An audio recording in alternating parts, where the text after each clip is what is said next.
I never thought I'd be the kind of person to question happiness. Taylor and I had it all, or at least that's what it looked like. We'd been together for 5 years, lived in a stylish apartment downtown, and everyone thought we were goals. Taylor was kind, smart, consistent, the kind of partner who remembered anniversaries and brought home groceries without being asked. We had routines, shared playlists, weekend plans. Felt safe. Felt like something I could count on. But maybe that was the problem. It all started to feel like background noise, reliable but dull. We'd have dinner, watch the same shows, fall asleep scrolling on our phones. I'd speak and get a nod, but the spark, that rush I used to feel just being near Taylor. I didn't know when it happened. I only knew I missed the feeling of being wanted, desired, not just loved but seen. It was around this time that I started paying attention to Jordan, Casey, and Riley. Not in a deliberate way, not at first. They were co-workers and friends, people I already knew. Jordan had this cocky charm and always made me laugh during long meetings. Casey was all deep eye contact and thoughtful questions, like they actually cared what was going on in my head. Riley. They were electric. Wild, unpredictable, with this magnetic energy that made every interaction feel charged. One night at a party, half drunk and craving attention, I blurted out a joke. What if I asked all 3 of you to do something absolutely insane? Like, all at once. I expected laughter. What I got was a pause and then smiles. Try us, Jordan said, eyes gleaming. Riley raised a brow. Casey smirked. They weren't kidding. I laughed it off, pretended I hadn't meant it. But the seed was planted. In the days that followed, each of them messaged me. Nothing blatant, just enough to keep me thinking. A flirty meme from Jordan. A long, vulnerable text from Casey about their last relationship. Riley sent a photo from the gym with a caption that was innocent on the surface but dripping with subtext. And I kept replying. I didn't shut it down. Taylor didn't notice, or maybe didn't want to. Things at home were the same as always. They kissed me goodnight, asked how my day went, told me they loved me. But I was thinking about 3 other people when they said it. I hated myself for it, even as I craved more. What started as a joke became my escape. I hadn't crossed any lines yet, not technically. But I was leaning, inch by inch, toward something I didn't fully understand. I told myself I was just curious. I told myself I wasn't doing anything wrong. And then came the night that changed everything. One message. One shared glance. One reply too quick, too eager. I had no idea what I was about to start. But I couldn't stop myself. I didn't even want to. It didn't take long for things to escalate. First it felt harmless. Texts here and there, a flirtation I could brush off, convincing myself it was all fun, nothing serious. But then it started getting harder to ignore the little signs. The way Jordan's text seemed to linger a little too long, the way Casey would always ask about my plans, the way Riley's jokes weren't just jokes anymore. They were pushing boundaries, and I was letting them. Taylor noticed, of course. It was subtle at first. A raised eyebrow when I laughed too loudly at a message, or the way I would smile for no reason when my phone buzzed. But I shrugged it off. I wasn't doing anything wrong, right? It wasn't like I was cheating, at least not yet. And besides, it felt good. There was something about the attention that made me feel alive again.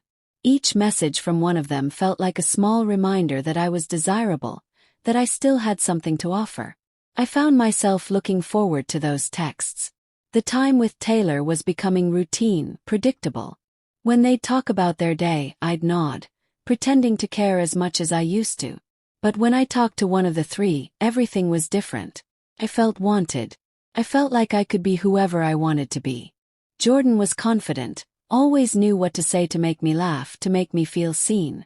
I found myself sharing things with them I hadn't shared with Taylor in months. It was easy to open up to Jordan because it didn't feel like I was betraying anyone. Casey, on the other hand, was different. They weren't just flirty, they were deep. They asked questions, personal questions. They didn't just want to know my favorite color or what I ate for lunch.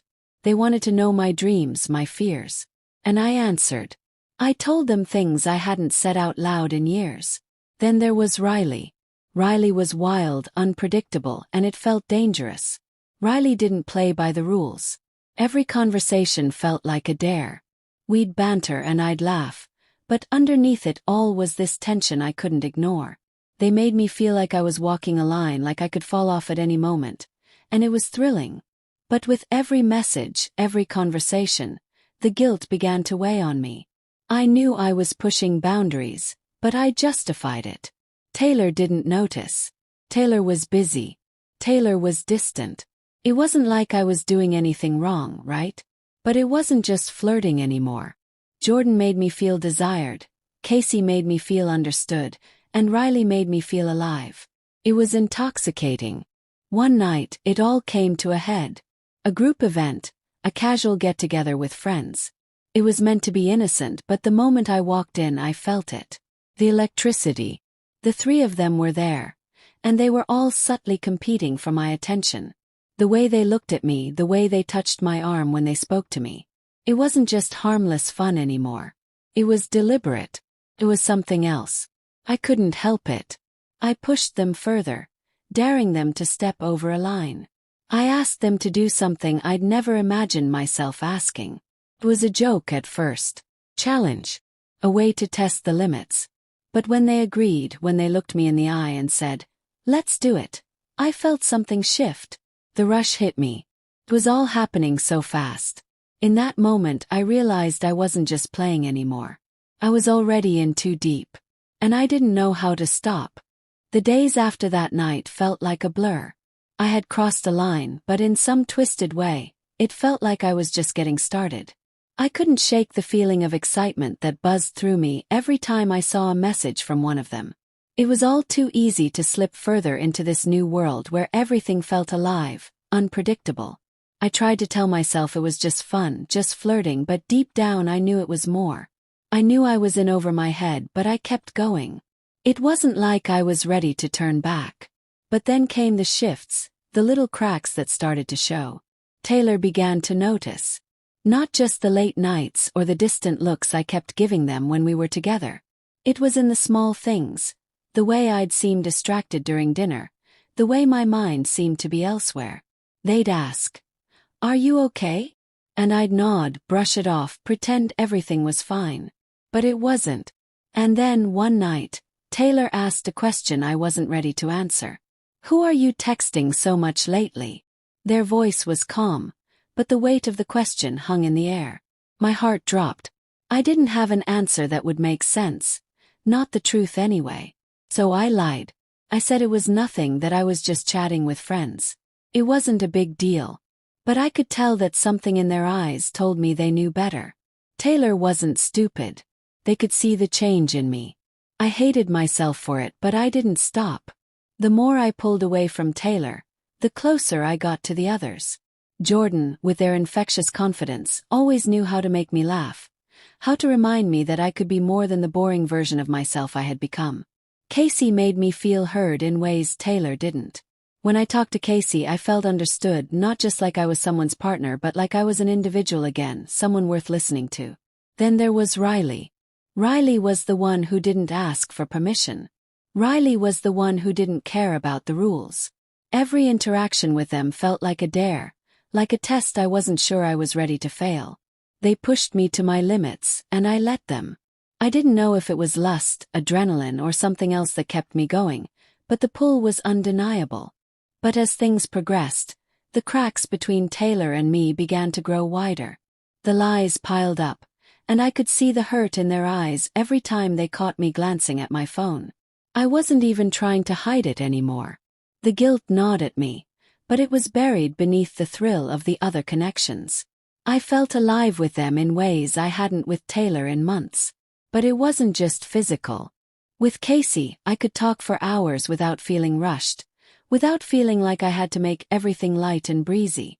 With Jordan, I could forget the mundane details of my life and laugh until my stomach hurt.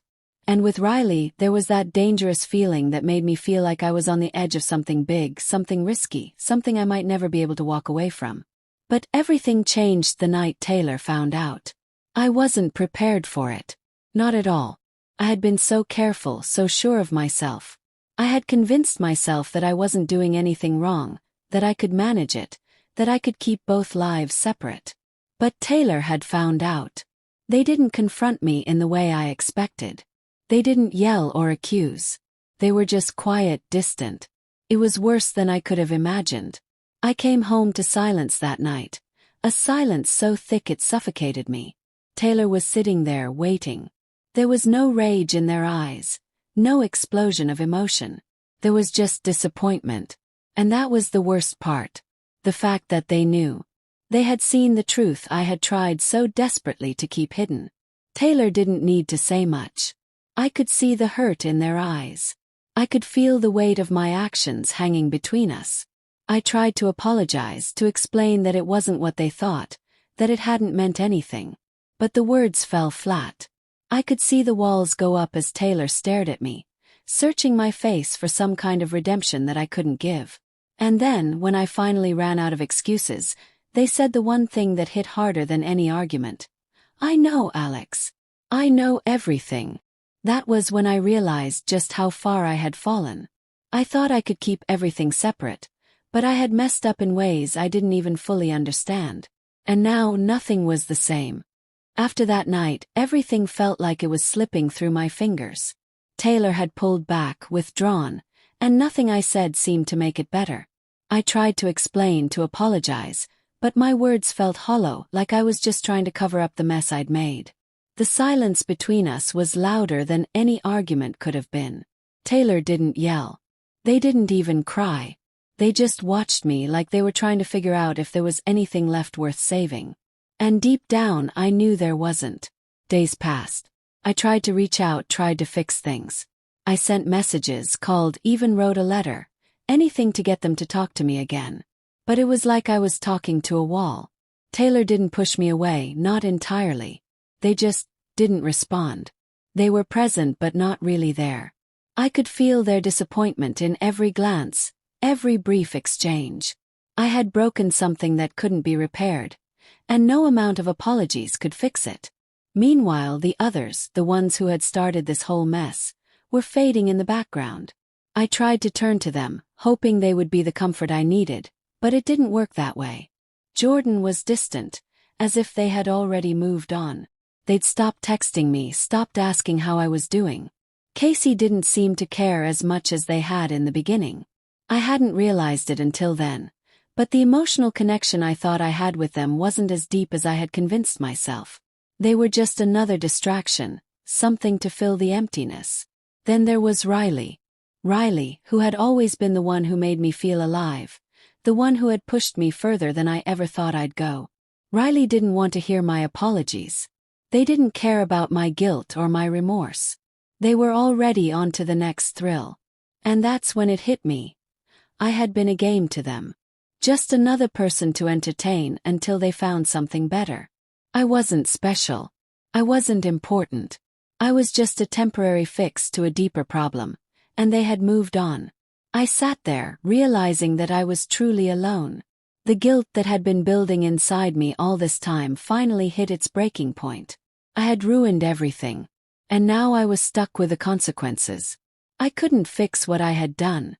I couldn't take back the choices I had made. And the worst part was, I didn't even know if I wanted to. The thrill of it, the rush of stepping outside my comfort zone, had consumed me. And now it was over. Then, a few days later, Taylor agreed to meet. It wasn't the grand reunion I had imagined. It was just a quiet, calm conversation, one I wasn't ready for.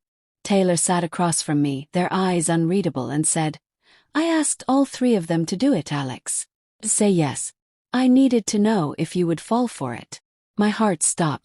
I stared at them, stunned, trying to process what they had just said. "What do you mean?" I asked, barely able to get the words out. Taylor leaned back, almost as if they were speaking to someone who wasn't me. "I knew something was off. I knew you were slipping away. So, I orchestrated the whole thing. Jordan, Casey, Riley, they were in on it. I asked them to flirt, to push you, to see if you'd fall. And you did." The world felt like it was spinning around me. Everything I had done, everything I had justified, had been part of some test I hadn't even known I was failing. I had thought I was in control, that I had the power, that I was the one calling the shots. But the truth hit me like a punch to the gut. I had been the one manipulated. Had been played.